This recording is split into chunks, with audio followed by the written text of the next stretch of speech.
All right, movie lovers, Solo, a Star Wars story is coming to theaters near you, and we better go pick up some stars from the movie, like Donald Glover, like Ron Howard, the director, like who else? Woody Harrelson, and of course, and Chewie.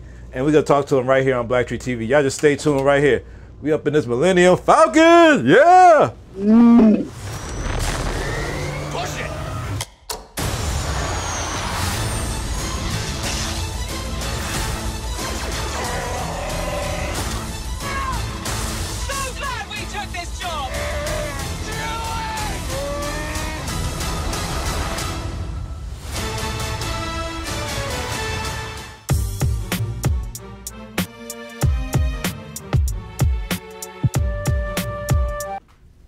So, you know, I always do research on whoever I'm about to interview, and I was familiar with your acting, but I started looking at the list of directors you work with. You got Francis Ford Coppola, the Coen brothers, Woody Allen, Warren Beatty, and Ron Howard. So, I mean, 1 + 1 got to equal. Like, there must be something great about working with you that allows all these great directors to have you be a major part or a lead in their films. Like, can you tell me about your relationship with directors, or how do you initiate your bond with the director? Yeah, well, to me, it's always, that's the most important thing, I think, by far. You know, I think the director really is the author of the movie, and my feeling is, no matter what happens, if I'm working with a great director, then I can't lose. Even if the movie comes out and no one sees it, or it doesn't come out particularly good, you still learn so much from working with people who are masters at their craft, and that's been the great joy of my working life so far, is learning from those guys. Here they come! Let me give you some advice. Assume everyone will betray you, and you will never be disappointed. One of the greatest directors of all time. I've always been a fan of you, from the actor to the director. And I got to ask, because now you go back 40 years, you got your directorial debut with Grand Theft Auto. Right. What would you want to tell the Ron Howard today? What could you tell that director to help make a better film than he did then? Wow. Well, I would say take some more risks in terms of reaching out to people. When I was younger, I was a little intimidated, even though I'd grown up in the business. I was a little bit intimidated to reach out to people who I thought might judge me. And so I tended to work with a smaller group of people who are also basically rookies and inexperienced, you know, people that I would trust and feel that comfort with. Now that's good, but if I had the experience, I would look back and say that's not as important as you pushing yourself, and go ahead and put yourself in a position where you might say something stupid, but you'll learn faster. You know, working with even more elite, experienced minds, and you know, and if you have the courage, they'll respect that and work with you. I loved you as Cookie. I'm sorry, I'm out of breath. Oh my God, Gridlocked is great. Gridlocked was great. Loved Gridlocked. My first question to you is, like, you worked with Tupac Shakur in Gridlocked. What I thought was his best acting job. He was so full of soul, because he was so like who he actually was in our movie. Away the swagger and the anger and the tension gone. He was just this really bright, deep poet, but with real humor and soul. Yeah. He was a lovely, lovely boy. He came in at a time where a lot of rappers were getting, you know, discredited for acting skills because they were getting parts because of being actors. But he came from a performing arts high school. He did. Like Donald Glover. And I want to know, do you see any similarities in them as, like, you know, young actors growing up and being artists? Yeah, that's really deep, actually, darling, making that connection between Tupac and Donald. Because Donald has what Tupac had without the self-harming element to what Tupac. There was some self-harming stuff just in his vibe. You know, there was an anger there, which, you know, his mother from the Panthers. I mean, this stuff, you know, we carry it in our bodies, right? What our parents have been through, what their parents have been through, and there's a softening over time, you know. And I feel like Donald has all of that energy and charisma and charm and intelligence without wanting to destroy it all, you know, and that's pretty deep.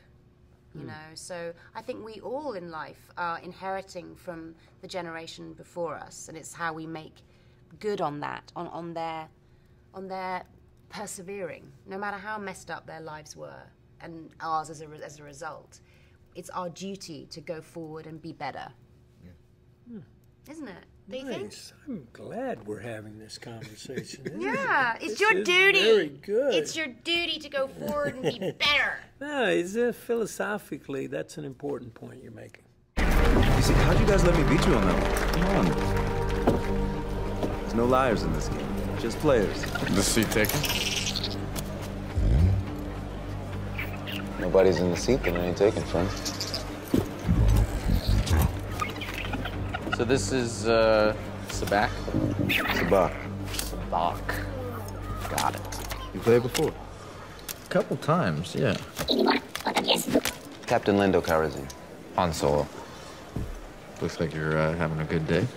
I'm a lucky guy. Can I ask you a question, Captain Calrissian? Anything, Han? It's Han, but that's okay. I heard a story about you. I was wondering if it's true. Everything you've heard about me is true. Billy D. Williams has a lot of female fans from his 50, 60 years on film. And I want to know if any of have you been getting like a lot of cougar love? Because required this. Well, funny you should ask. He's still in his pajamas. I rolled out of bed from last night's premiere, not at my house. It's funny because like my mother is like a big fan of Billy D. So like I think I've been getting a lot more like don't like try and be as like big deal as him in that movie because like he was just like the shit like in that movie. So yeah, I haven't. I've definitely got a lot of like people like oh like the flair of it has rubbed off on me, and I think that's partly due to him, like, just like that character is so iconic as far as like having that kind of feel. So I couldn't help but be a part of it. Get ready.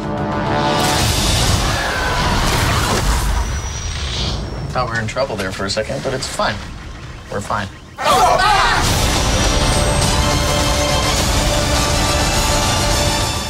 What a pleasure to be with you guys. I really respect your craft as actors and the franchises that you guys have been a part of and influenced and put your talent into. So my first question is, you guys are both in multiple huge franchises. I mean, even if you count Terminator and Game of Thrones and this huge, and you in the Avengers MCU and this, how do you deal with the fandoms of those franchises, which are like kind of their own creatures? For me, they've been. I mean, they're who we make those movies for. And they've put bread on my family's table for all these years, and so I'm hugely grateful to them.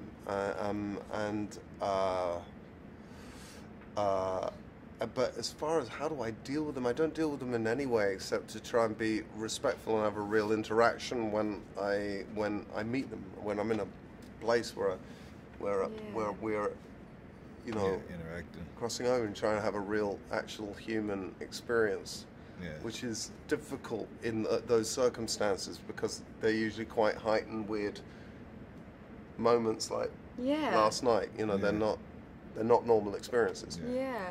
And people are very emotional over you right now. I know. I'm gonna have to leave town, man. Good going on!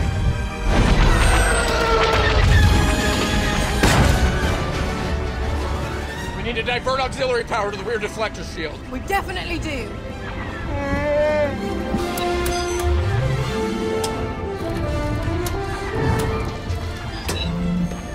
When do you know how to fly? 190 years old? You look great. Chewie, get in. I'll help Lando.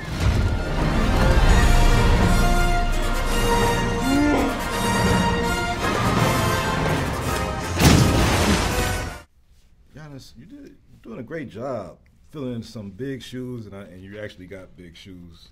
So, so I mean, how does it feel? I mean, Peter Mayhew, a legend with this part. Like, I mean, that's a big role to fill, and a complicated technical role to fill as Chewbacca. So, tell me, how did you get the confidence to do this? I think I just went for it. I've always been the kind of guy who imitates my basketball teammates and tries to observe how people behave, because behavior is the window to the soul. I don't know, but yeah, I've always tried to do and perfect my movement awareness. And when this came on, that they were looking for Chewbacca, and I got the call. Am I interested to try out for the role? I immediately said yes, and started practicing and going through Peter's performance as Chewbacca, and that taught me a lot. I also read that you're a film buff, and I'm wondering, like, what, for a lot of people, it was Star Wars for another generation of people when they first seen it in the 70s. But what movie did you first see that really, like, opened your eyes to the other side of the camera of being an actor? Well, I think the first thing I really saw that really made me think about movies a little more seriously was The Godfather. I saw it when I was 12. I read the book, and there was something about that just had, I think also for a little boy, you're just like, think these dudes are so cool, you know, and I wanted to be Sonny Corleone, and that's why, you know, when I got to do my first movie for Francis, it was such a dream come true, because I got to sit there and ask him all these questions and stuff. Having this story and having Donald Glover and all these great actors in it, how rewarding is this for you, if all these other films you have under your belt to direct it? Really rewarding, because it's such a cool, dynamic young cast, and I feel like I've made friends with these people, and it stimulates me. And so, you know, as a guy who's been around, you know, it's exciting for me to be working with a generation of talent that I think has so much ahead of them, and in a way could inspire me. And I felt like I had something to offer them as well. So I thought there was a nice mutual give and take there that I really enjoyed. I had so much respect. Alden, such a hard worker, so dedicated, so intelligent. Donald, remarkable creative force. One thing I really like about Donald, and I relate it to a few other actors I've worked with, is that he's a great writer. And then when I found out he started off as a writer first, it made total sense to me. Tom Hanks is like that. Steve Martin's like that. Russell Crowe's like that. These are people who kind of think like writers, and then they can plug themselves into it. And I saw that with Donald. In this movie, you were obviously in love with a robot. Yeah, yeah, obviously. You're the only person who's just been able to say that straight up. I know, like, everybody's like, there's this relationship around. And you were like, dude, you fucking a robot. like, yes. Why do you think people in real life worry about who people love? And I mean, they've targeted you for that. Like, but why do you think people care, like, who somebody else loves? Because I think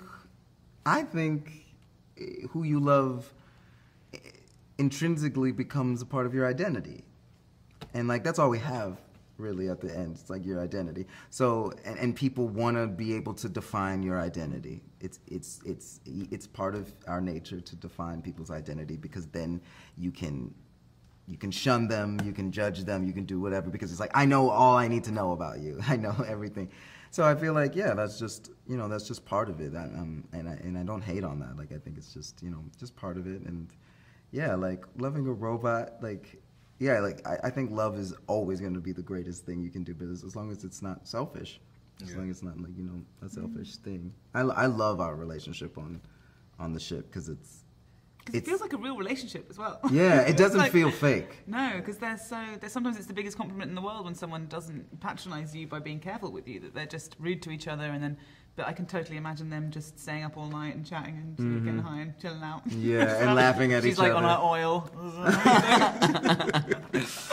Great job, guys. I love y'all stuff, man. Keep doing your work, is genius. No, thank you, man.